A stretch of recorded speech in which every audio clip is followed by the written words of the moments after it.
আসসালামু আলাইকুম। বুড়িচং ব্রাহ্মণপাড়া আমাদের হাজী জসিমউদ্দিন জসিম ভাই যে কার্যকল করতেছে, এই যে মাদকের ব্যাপারে আমি স্যালুট জানাই জসিম ভাইকে।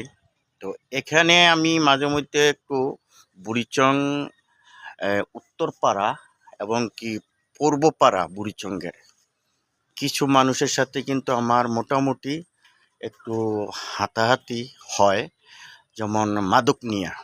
তা আমার মনে হয় সবচেয়ে ভালো হবে তাদের একটু যদি পুলিশের আওতায় বা আপনার আনলে সবচেয়ে আমার মনে হয় ভালো হয়। একজনের দ্বারাতে 10 জন খারাপ হইতেছে। তো বুড়িচং ব্রাহ্মণপাড়া আমাদের এমপি মহোদয়, আমি জানি ওর মন ভালো।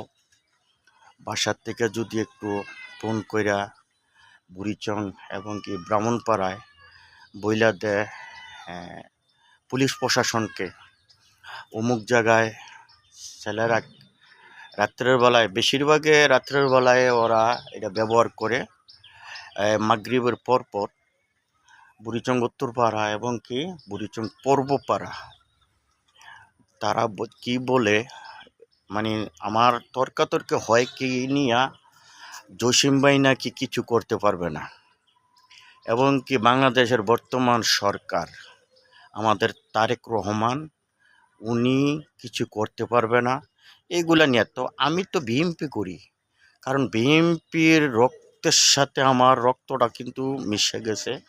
কেউ যদি বিএমপি নিয়ে কেউ কোনো কিছু বলে তাহলে আমার কিন্তু এটা সহ্য হয় না।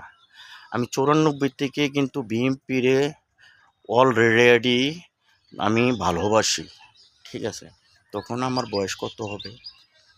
তো এখন আমার সামনে যদি কোনো বিএমপি নিয়ে কেউ কিছু বলে আমার কিন্তু এমন কষ্ট লাগে, পারি না আমি তাকে কিন্তু হ্যাঁ এতটা বক্সিং দিয়ে গেলেই, কিন্তু পারি না, বয়স হয়ে গেছি গা। বয়স তো এখন মোটামুটি খারাপ না, ভালোই। তো 43 চলতেছে।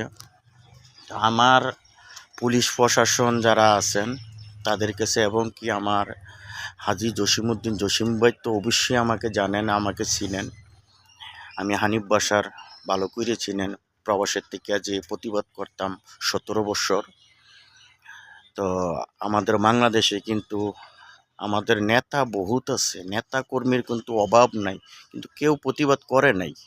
করতে গেলে হয়তো তার একটা সমস্যা হইতে পারে, পুলিশ ধরে নিয়ে যেতে পারে, বিভিন্ন ধরনের বিভিন্ন অজুহাত হইতে পারে, এই কারণে ওই সময় প্রতিবাদ করতে পারে।